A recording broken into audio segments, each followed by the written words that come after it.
kan sama kayak deklarasi kami kemarin itu, mereka merasa sebagai penyelamat, mereka merasa pahlawan. Cuman mereka nggak tahu bahwa ternyata sebetulnya mereka inilah yang seperti si Daniels ini mengalami permasalahan kejiwaan.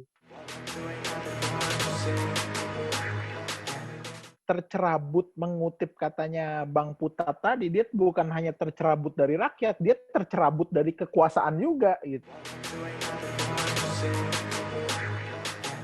Pasang kuping baik-baik. Ini 8 tuntutan. Sebenarnya kalau dibaca nggak ada yang baru dari tuntutannya. Sudah menunjukkan itu kehaluan mereka kan. Tuntutannya yang nomor 2 atau nomor 3 tuh. Minta pemerintah serius COVID, mereka malah kumpul-kumpul. Kan halu. Benar.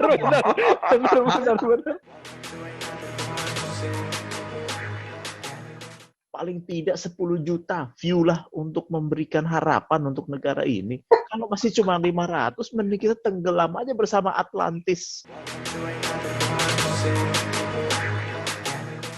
Selamat malam dan selamat datang di Salam Ngontai. Sambil menyelam, ngobrol santai. Malam ini kita akan membahas sebuah film, lagi-lagi dari duet maut Leonardo DiCaprio dan Martin Scorsese. Dengan judul yaitu, Bang Daung, silakan. Judulnya apa? Oke, yang kita bahas kali ini adalah Shutter Island. Iya, Shutter Island. Nah, biasanya dalam acara-acara Salam Ngontai kita selalu hubung-hubungkan sebuah film dengan fenomena-fenomena terkini.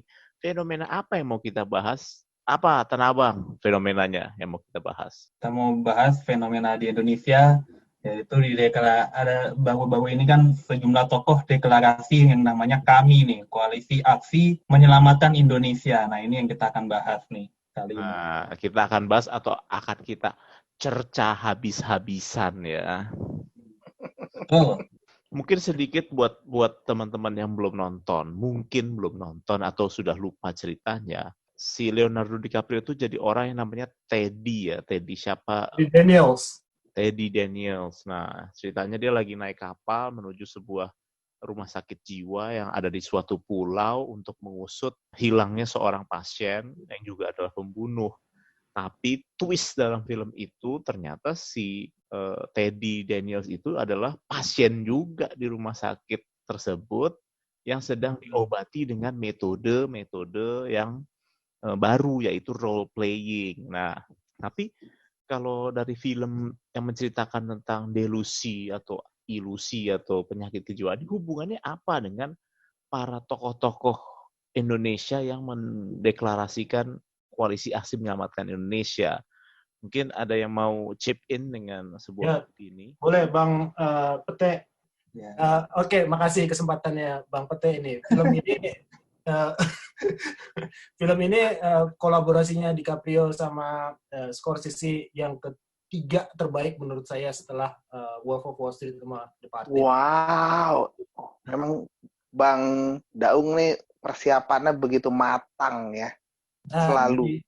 Di film ini tuh yang bikin menarik itu, kesannya si tokoh utamanya ini, si Daniels ini, dia menjadi juru selamat atau dia punya peran sebagai jagoan gitu loh. Tapi ternyata kita tahu di twist akhirnya itu, ternyata ya dia itu sebetulnya bermasalah, orang-orang bermasalah. Nah, ini kan sama dengan yang kayak deklarasi kami kemarin itu, mereka merasa sebagai penyelamat, mereka merasa pahlawan gitu. Cuman mereka nggak tahu bahwa ternyata sebetulnya mereka inilah yang seperti si Daniels ini mengalami permasalahan kejiwaan yang kalau mereka sendiri mah nggak tahu. Kalau kita yang nonton itu kan kelihatan banget kesannya mereka itu udah delusional banget gitu loh. Langsung to the point ya, Bang Daung malam ini. Langsung to the point. Bahwa Bang Daung sangat kasar ya kalau didengarnya, sampai hati Bas sakit dengernya loh. Kita tuh kalau olahraga itu kan perlu pemanasan dulu, Bang Daung. Jangan langsung digas. Harusnya ada foreplay dulu nih. Ini nggak pakai foreplay nih. Coba, mungkin nggak lama kagak nonton gue filmnya. Ada yang mau tenang. Ngomong kali, lanjutin aja kali ya, karena udah panas gitu kan. Udah panas ini langsung. Karena keadaan sudah semakin panas. Iya. Buka celana. Udah masuk pemanasan lagi nih. Kalau kita balik ke pemanasan lagi kan udah Gak usah. terlanjur kan kita. Urusan gua yang menyambung-nyambung. Udah, lanjut. Tolong itu Putat berhenti dulu ketawanya. Kalau gue ngelihatnya jadi kayak gini ya.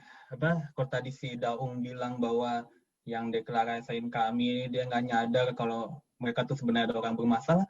Kalau menurut gue mereka sih udah sadar dan mereka tahu banget kalau mereka itu bermasalah. Beda sama, nah ini itulah bedanya di film ini nih. Kalau film ini kan si Teddy ini kayak dia nggak ngerti gitu loh, karena dia emang sakit jiwa beneran gitu kan. Nah kalau di kasus kami ini, gue ngeliatnya mungkin sih ya itu juga sebenarnya mungkin ada sakit juga ya, tapi beda gitu loh. Mereka tuh sadar sebenarnya mereka orang-orang bermasalah gitu loh. Cuman mereka kan ya pertama nih nggak dapat bagian nih yang pertama, makanya mereka bikin deklarasi kayak gini-gini gitu loh.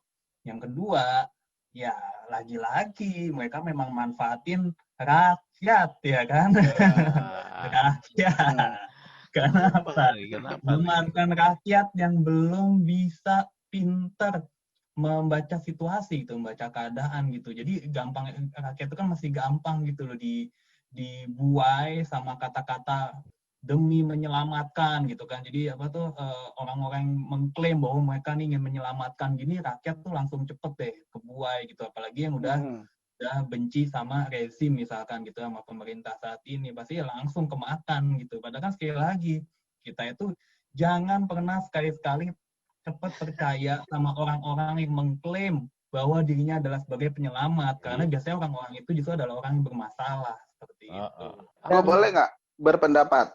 Ya udah. Tapi mengenai filmnya, kebetulan gue sendiri baru nonton film The Island, Shutter Island sih.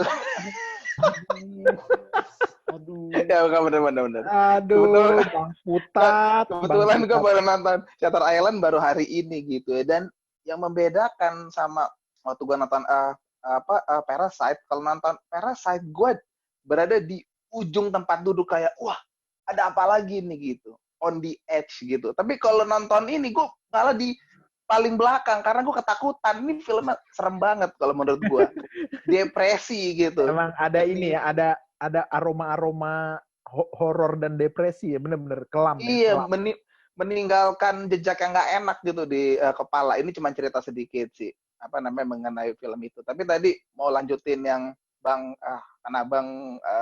sempat bahas mengenai dia memanfaatkan rakyat gitu kan. Jadi memang kalau kami ini kan sebenarnya kan elitis gitu karena dia kan menganggap dirinya elit, makanya dia berani muncul. Yang dijual nama kan, tokoh-tokohnya yang dijualkan A, B, C, D, E gitu kan. Padahal sebenarnya dia ya seperti halnya elit lainnya, dia sebenarnya tercerabut kan dari rakyat yang dia wakilkan. Sebenarnya dia kan juga tidak mewakili siapa-siapa kan di situ. Dia mengatasnamakan, berbicara atas nama rakyat.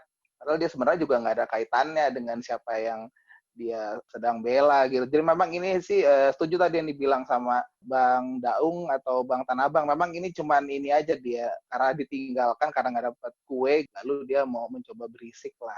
Kalau yang gue lihat sih kayak begitu. Tercerabut, mengutip katanya Bang Putat tadi, dia bukan hanya tercerabut dari rakyat, dia tercerabut dari kekuasaan juga gitu. Jadi dia mereka ini memang aksi cari panggung sih sederhananya sih. Cuma mereka sekarang belum punya satu tokoh yang memang akan secara frontal melawan Jokowi. Jadi ini sekarang dia membuat satu gerakan aja dulu lah. Gerakan yang nggak tahu nih apakah gerakan ini dia maksudkan untuk nanti bisa menjadi gerakan akar rumput dan segala macam atau seperti apa gitu. Wow. Oke. Kita kembali lagi ke filmnya ya. Gue merangkum apa yang tadi teman-teman udah bilang. Emang yang paling keras di dalam forum kita malam ini adalah Daung. Langsung to the point bilang itu orang-orang halu, orang-orang delusional. Kalau teman-teman yang lain nih agak soft nih sebenarnya nih. Emang masih bilang bahwa rakyat atau misalnya orang cari panggung, orang cari kesempatan. Nah, pertanyaan gue, mereka tuh halu beneran atau enggak sih? Ya, ini loh wacananya itu jelas halu gitu loh, tapi ya mereka tahu mereka sendiri itu memang tidak ada kualitas juga dan adalah orang-orang bermasalah, mereka tahu gitu loh. Cuman memang mereka membangkitkan mereka tuh ngejual ke rakyatnya tuh seolah-olah tuh mereka tuh halu gitu loh. Jadi kita nganggepnya nih orang yang mengerti ya pasti kan nganggepnya wah ini orang halu banget sih, nggak ngaca apa gitu. Pasti langsung gitu komentar ke kita kan pertama kali gitu loh. Cuman kan Jadi balik kalau lagi. Iya, kalau rakyat kalau yang sudah biasa halu, nih, memang iya, akan jadi halu gitu. jadi halu. Setuju Bang. Benar. Setuju Bang, benar Bang. Istilahnya kalau sudah halu, lama-lama juga halu. Gitu. Halu. Cuman emang ya, kalau misalnya ya, coba deh lihat deh sama tuntutan mereka kan, mereka kalau baca beritanya kan pasang kuping baik-baik. Ini 8 tuntutan. Sebenarnya kalau dibaca nggak ada yang baru dari tuntutannya, nggak ada yang nggak ada yang bikin seseorang tuh harus mendengarkan atau memasang kuping baik-baik. Ini cuma cerita-cerita lama doang, malah sebenarnya tergolong normatif gitu ya, cuma normatif, hanya mengingatkan. Jadi sebenarnya memang kalau dibilang tadi ingin menyelamatkan Indonesia, menyelamatkan seperti apa dengan hal normatif seperti itu gitu kan. Kalaupun mereka memang ingin serius menyelamatkan, kasih satu ide atau satu satu masukan yang benar, yang real, bukan cuman gitu-gitu doang. Karena memang kalau lihat dari 8, ini melanjutkan Bang Putat ya, dari 8 poin itu kayak dari poin 1 aja sudah agak nggak jelas soalnya gitu kan. Pengelolaan negara yang tidak menyimpang dari jiwa, semangat, nilai pembukaan UUD 45 yang bla bla bla itu selalu diberlakukan kembali. Itu apa ya? Aduh, sesuatu yang nggak terlalu, menurut saya sih nggak terlalu krusial ya di saat ini ya. Gitu. Kalau poin nomor 2 soal COVID, oke lah, memang pemerintah harus lebih serius, tapi kan saya rasa bangsa ini emang begininya begitu toh. Ya betul. Dan memang permasalahan COVID kalau menurut ya kita udah sering ngobrolin, menurut saya sendiri juga ini menunjukkan memang karakter bangsa Indonesia yang masih panjang PR-nya untuk menjadi bangsa yang patuh terhadap pemerintah dan segala macam gitu. Itu PR kita bersama. Jadi memang itu suatu yang ya lagi-lagi normatif juga sih. Lalu resesi ekonomi segala macam masih ya kalau ada mencegah komunisme balik lagi itu kan lama. Itu halu banget. Daung mau nambahin nggak? Iya benar. Menangkap sebuah fenomena yang sangat mirip dengan adegan-adegan awal di film. Kalau di gua itu ada lagi yang bermasalah sebetulnya. Kan ini ceritanya terapi ya kalau di film itu ya. Dia atau dijebak ya, tapi sekaligus terapi ya, dibawa ke pulau itu. Maksudnya sama si yang punya tempat itu dokternya itu berkompeten lah untuk ngasih treatment untuk membawa dia ke tempat itu. Nah, yang kasusnya deklarasi ini, yang punya tempat di kota Jakarta itu kok yang ngasih tempat di saat di saat kita harusnya prihatin di tengah pandemi seperti ini, di mana harusnya jaga jarak dan social distancing. Semua acara-acara sekarang itu semuanya pada kalau nggak social distancing ya mereka biasanya di online. Nah kok ini kok ngumpul di tempat umum. Benar. Sudah menunjukkan itu kehaluan mereka kan. Tuntutannya yang nomor 2 atau nomor 3 tuh. Minta pemerintah serius COVID, mereka malah kumpul-kumpul. Kan halu. Benar halu ya. Bang Pete. Jadi halunya itu ya bukannya ngeledek gimana ya. Dari poinnya aja lah kita balikin ke poin-poin yang mereka tuntut ya. Mereka melanggar juga. Itu kan udah begitu. Karena mereka tahu mereka akan mendeklarasikan itu ngumpul-ngumpul, makanya mereka tolong pemerintah atasi COVID ya supaya dia bisa ngumpul-ngumpul. Mau ada outbreak juga deklarasi itu. Oke. Klaster baru ya. Tapi gue tadi kan menangkap emosi kita semua ya. Itu mirip banget dengan adegan-adegan awal film. Ketika si Teddy Daniels sama partnernya si siapa namanya Mark Ruffalo, Chuck itu datang ke pulau. Itu bisa dibilang seluruh staf di pulau itu, mulai dari penjaga, tukang sapunya, itu sebenarnya udah jenuh ngelihat si Leonardo DiCaprio dari Daniel. Lu lagi nih. Iya kayak capek dah. Lagi di filmnya Scorsese. Iya, salah satunya juga itu kan. Beyond the Screen-nya itu. Sebetulnya orang-orang model si jenderal itu, si ekonom itu, si filsuf itu itu tuh kita sebagai masyarakat juga udah jenuh. Kita tuh udah kayak orang-orang staff-staff di Shutter Island yang kayak aduh gila, keren juga emangnya. iya, Moderator Il Primo ini pengamatannya. Jadi menarik gitu loh bahwa terapi yang sama untuk para begundal-begundal demokrasi itu emang udah bikin jenuh rakyat. Benar-benar kita muak. Cuman kita juga tahu Begundal demokrasi, gue suka tuh. Karena apa? Kita nggak bisa ngapa-ngapain juga itu. karena itu bagian dari demokrasi. Kalau kita paksa mereka untuk ditangkap, ya kita salah dong. Kita nanti kayak kasus Jerings nanti. Kayak kasus Jerings gitu. Ada lagi yang mau ditambahin? Ngomong-ngomong ya, sebenarnya kalau nonton film ya di ujungnya, akhirnya kan si Teddy-nya kan dibolongin kan, mau dibolongin kepalanya. Tapi dia sebenarnya tahu lah ya bahwa dia akhirnya bahwa dia itu memang bukan Teddy, tapi kenyataan tuh begitu berat kali ya dia hadapin ya. Akhirnya udah deh gue lanjut aja deh, biar gue melupakan segalanya gitu ya. Kan katanya kalau dibolongin kan dia lupa segalanya kan. Bener nggak sih tuh? Apakah jangan-jangan yang dibutuhkan oleh para begundal-begundal demokrasi itu adalah sebuah lobotomi ideologi? Gue bilang sih udah nggak ada obatnya lagi sih, udah nggak ada obatnya. Makanya berulang-ulang kali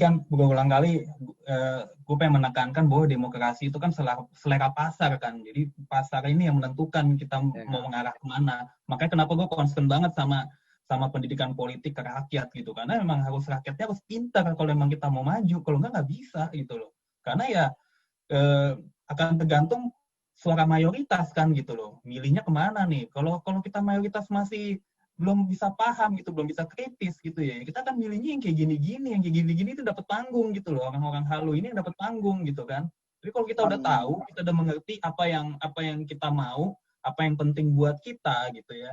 Nah, itu kita pasti akan cari yang seperti itu, dan orang-orang gini nggak punya panggung lagi gitu loh. Orang-orang ini kan dapat panggung karena memang ada pasarnya gitu loh. Gitu. Tapi sebenarnya kalau lihat orang-orang yang ada di sini nih, sebenarnya orang-orang yang dari dulu ada di percaturan politik Indonesia, tapi sebenarnya nggak punya kekuatan yang terlalu terlihat juga gitu. Jadi maksudnya mereka ada, kita sering dengar, tapi mereka nggak punya masa yang suka bangun. Mereka nggak punya partai, tidak tergabung dalam partai.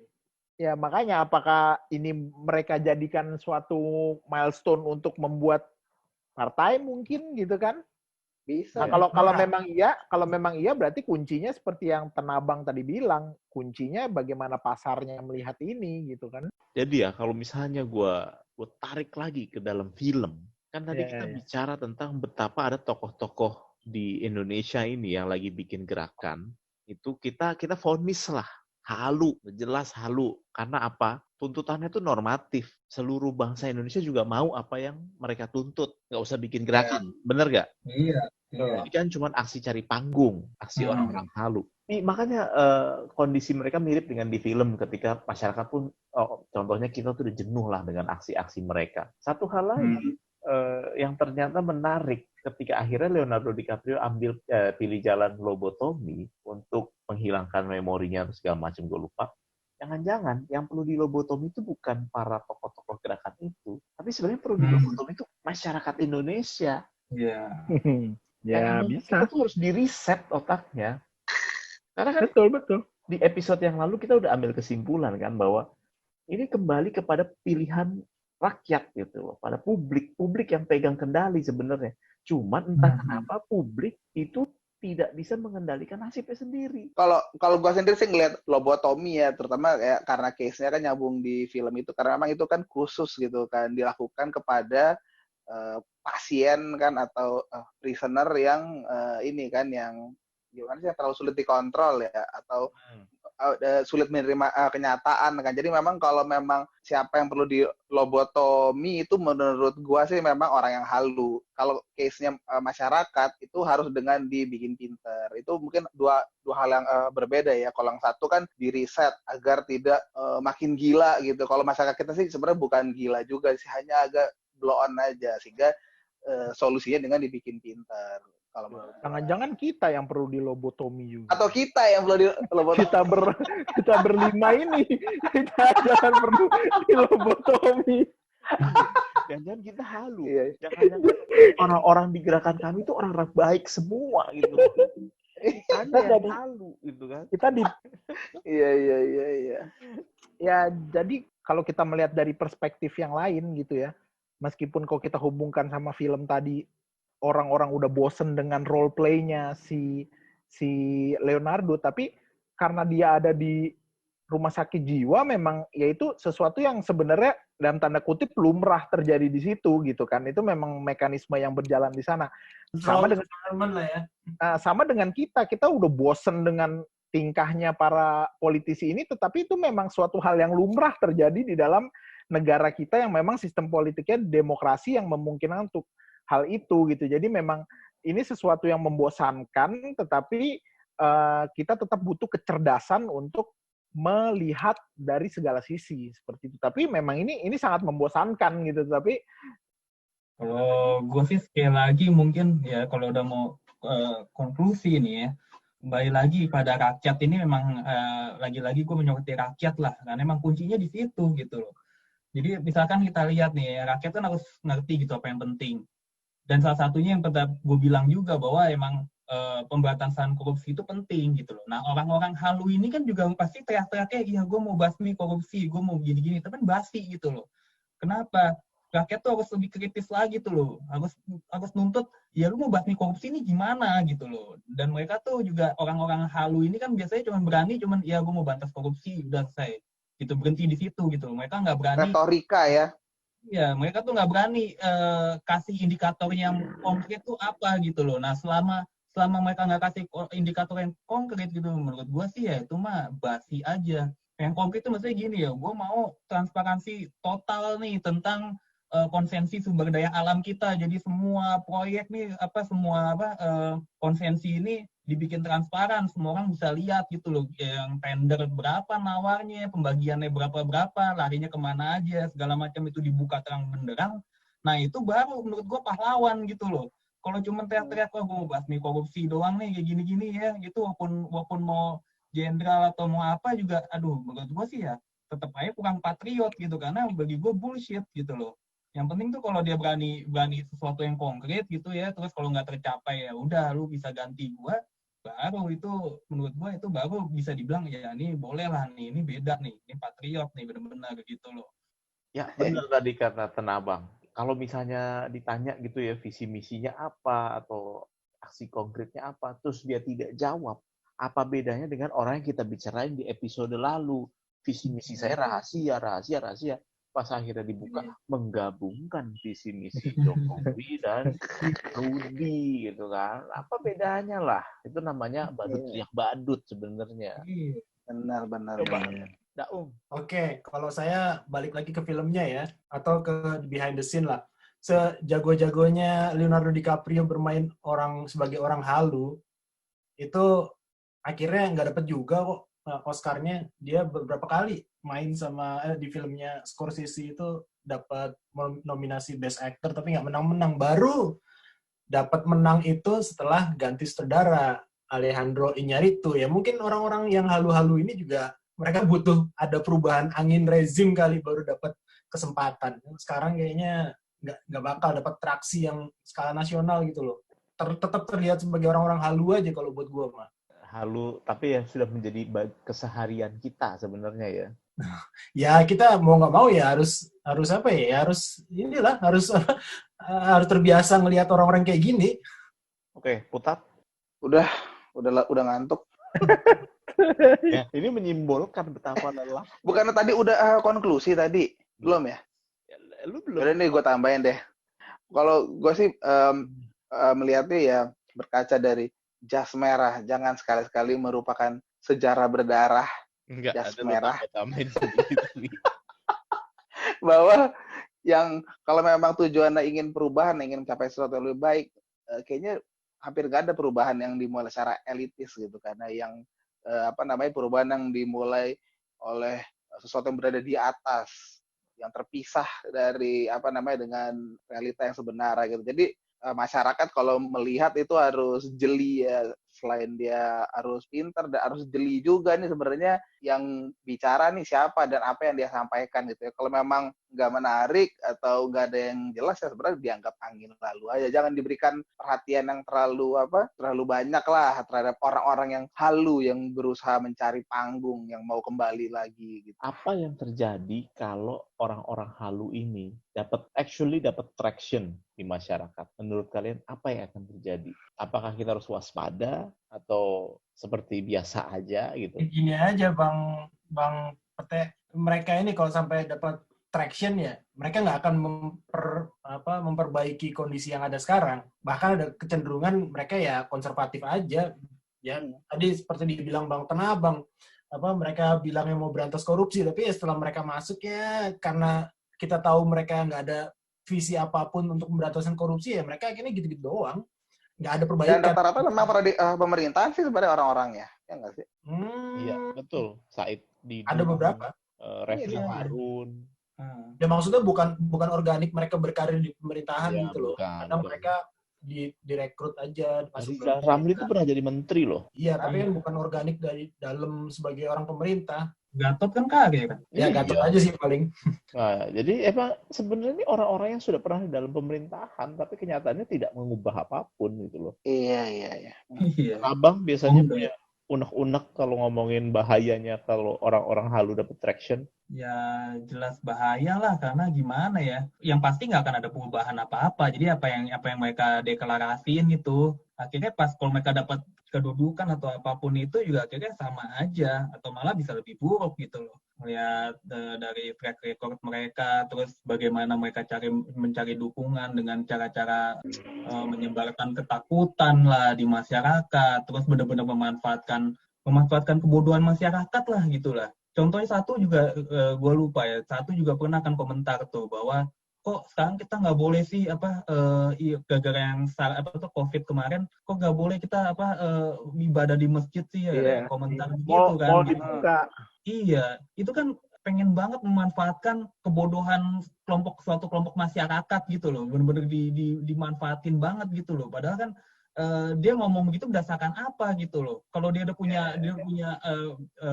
emang udah punya data-data dari ahli medis gitu ya bahwa itu nggak apa-apa beribadah di tempat ibadah gitu ya, dia boleh deh ngomong deh ini kenapa nih dilarang-larang gitu. Tapi ini kan nggak ada dasarnya sama sekali gitu loh. Bayangin aja kalau rakyatnya dengar gitu ya karena dia elit terus percaya terus kena meninggal jadi korban gitu padahal tanggungannya masih banyak ya, dia kan mencelakakan rakyat gitu aja kan. Ya nanti yang disaranin pemerintah lagi sama dia. Kok jadi mirip Anji ya lama-lama? Apa Anji halu juga ya? Itu udah fix lah. Apa yang kita ngomongin sebenarnya sama-sama aja dari kemarin ya. 4 episode sama semua sebenarnya, bisa dijadiin 10 detik aja. Tapi ya, makanya kenapa sama semua? Karena emang itu masalah utama di negara kita. Iya. Oh iya, benar. Dapat panggung, orang-orang goblok beli tiket. Itu. Wah, gila, benar. Jadi Pete, lu tuh kalau lu mau tahu orang Indonesia tuh udah pinter apa enggak dari yang nonton podcast ini. Iya. Kalau masih cuma 500 gitu-gitu udah deh hopeless deh gitu loh. Tapi kalau kita yang nonton udah 10 juta, 50 juta gitu ya. Oh, yang nonton kita nih berarti memang Indonesia udah mengarah ke arah yang benar. Bener kan? Sekarang siapa yang halu? Ya kita berlima ini harus dilobotokin. Kita harus dilombotokin. Tapi bener loh. Ini yang tadi gue bilang. Jadi gue ada 2 perasaan gue saat nonton film Shutter Island. Yang pertama tadi bahwa gue berada di punggung bangku, dan kedua dari tengah film sampai akhir film gue jadi bertanya sendiri, jangan-jangan yang gila gue ya. Bener loh. tapi gini. Putar. Kalau sampai lu mempertanyakan insanity lu atau sanity lu kewarasan. Bisa benar-benar gila. Bukan.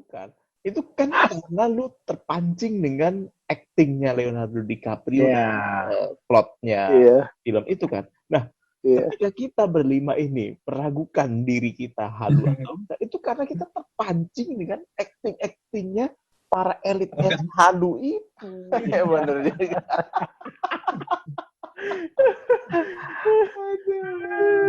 Jadi film kesimpulannya gue singkat aja deh karena udah banyak tadi diomongin ya.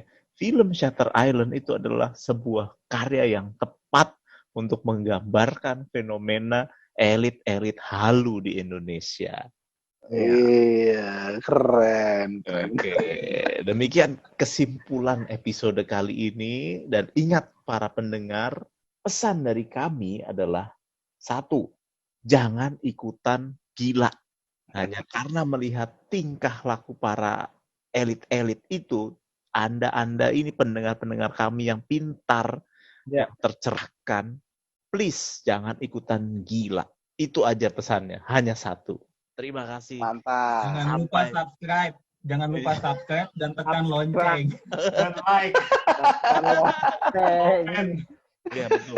Untuk menjaga kewarasan bangsa kita, tadi seperti yang Bang Tenabang udah bilang, paling tidak 10 juta view lah untuk memberikan harapan untuk negara ini. Kalau masih cuma 500, mending kita tenggelam aja bersama Atlantis. Sampai jumpa di episode Salam Ngontai berikutnya. Sambil menyelam, ngobrol santai. Bye. Ngobrol santai. Bye.